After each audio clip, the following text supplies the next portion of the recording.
Hey guys, so I just got back from my psychiatric evaluation not too long ago, and I just kind of wanted to share with you the diagnosis that I finally got and how I feel about it. So for those of you who are new, I was first diagnosed with depression when I was about 16 years old. I'm 28 years old now.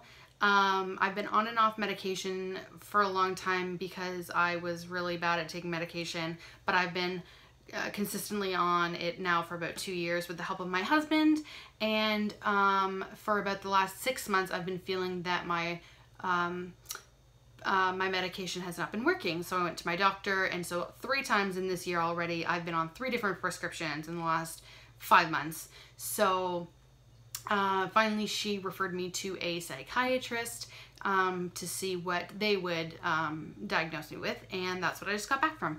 So he asked me, so I sat down with him for about 40 minutes, 45 minutes maybe, chatted with him. He asked me a bunch of questions about, you know, my childhood and my life now and my feelings, my thoughts, my emotions, how I deal with things, you know, stuff like that.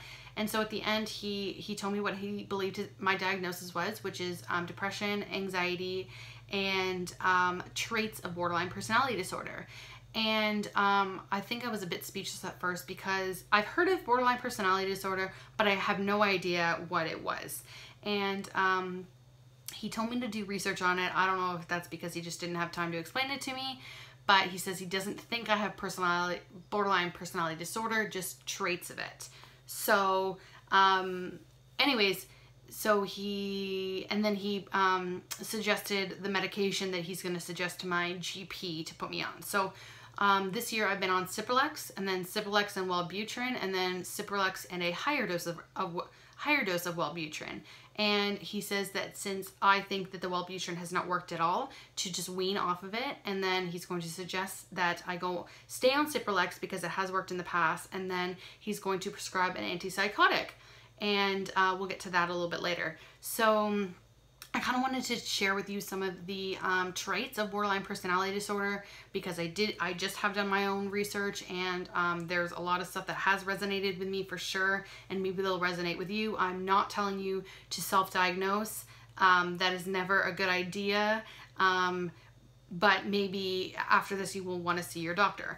And a lot of these things with borderline personality disorder, honestly, I didn't know that they were really problems, or I didn't realize that they weren't. I don't like to use the word normal at all.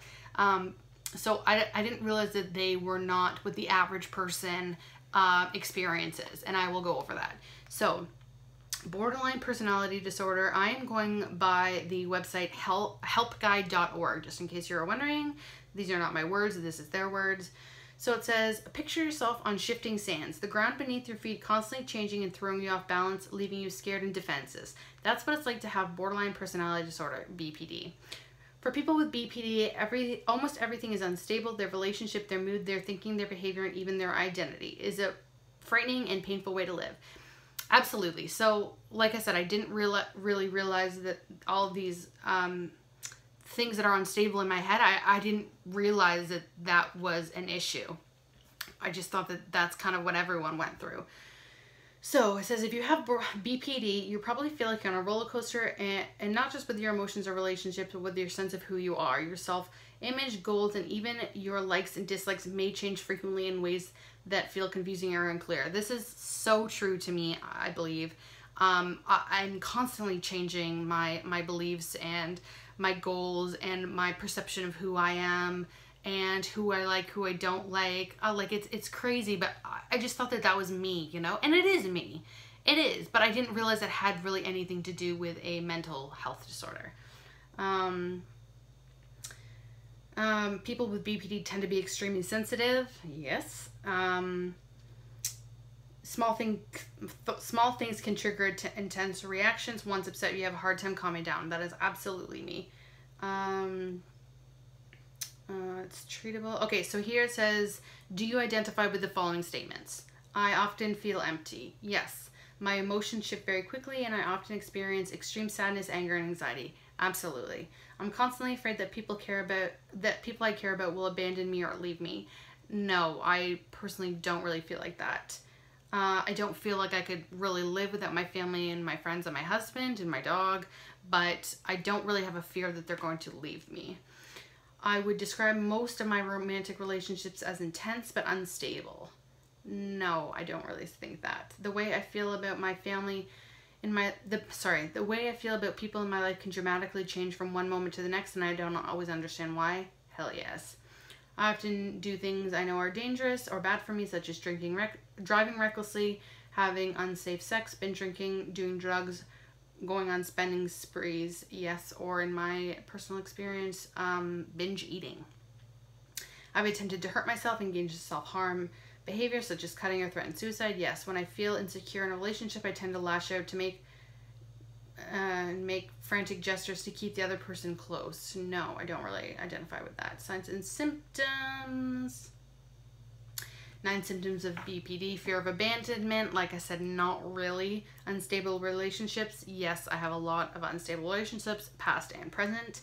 Unclear, unstable self-image. Yes. So it says, when you have BPD, your sense of self is typically unstable. Sometimes you may feel good about yourself, but other times you may hate yourself or even view yourself as evil. You probably don't have a clear idea of who you are or what you want in life. As a result, you may frequently change jobs, friends, lovers, religion, values, goals, or even sexual identity. Absolutely. Impulsive, self-destructive behaviors. Yes, absolutely. Self-harm. Yes. Extreme emotional swings. Does it say? Yeah, I mean, I don't think they're as extreme as like bipolar disorder, where I have those extreme highs. I don't think I've ever really had those extreme highs, but I definitely have the extreme lows, and then lows, and then I'm pretty average, and then I can be happy sometimes. Chronic feelings of emptiness. Yes. Explosive anger. I don't think I'd say explosive. I mean, sometimes, yes, but not, I wouldn't say my anger is often explosive. I would say I'm angry and I hold it in, and then it turns to sadness, I feel like. Feeling suspicious or out of touch with reality. Maybe. It says people with BPD often struggle with paranoia or suspicious thoughts about others' motives. I would definitely say the suspicious thoughts about other motives, for sure. And thinking that other people are thinking about me, kind of thing, yeah. So anyways, those are kind of the symptoms, I guess, of BPD. He says like I said, he didn't say I have BPD. He says I have traits, and like I just told you what I think resonated with me. Some of those probably resonated with what sounded, what I said was happening in my life with him, if that made any sense, that sentence. He also suggested to me that I go to a weekly group therapy to help control my emotions, my impulses, my moods, I believe, my anger, stuff like that, which sounds amazing to me. I would really love to do that because I didn't know that there was a such thing to kind of help you control those things. So I'm definitely interested in that. As for my thoughts about, you know, how I feel, I'm okay with it, definitely. I'm excited to see if the medication he recommends will work for me, for sure. I mean, I would love to have normal sleep and actually have energy. I don't remember the last time I felt like I had energy, so that sounds great. I don't feel ashamed about my diagnosis, and I hope you don't either if you have a diagnosis, or diagnoses, I guess. I feel like a lot of it makes sense now, and I'm glad that I did that research to know that that stuff in my head isn't exactly what's supposed to be happening. Not with the depression or anxiety. Well, those aren't supposed to be happening either, but with the, you know, often changing my thoughts, opinions about myself, about other people, about my life. I didn't realize that kind of flip-flopping so much was not what everyone did, I guess.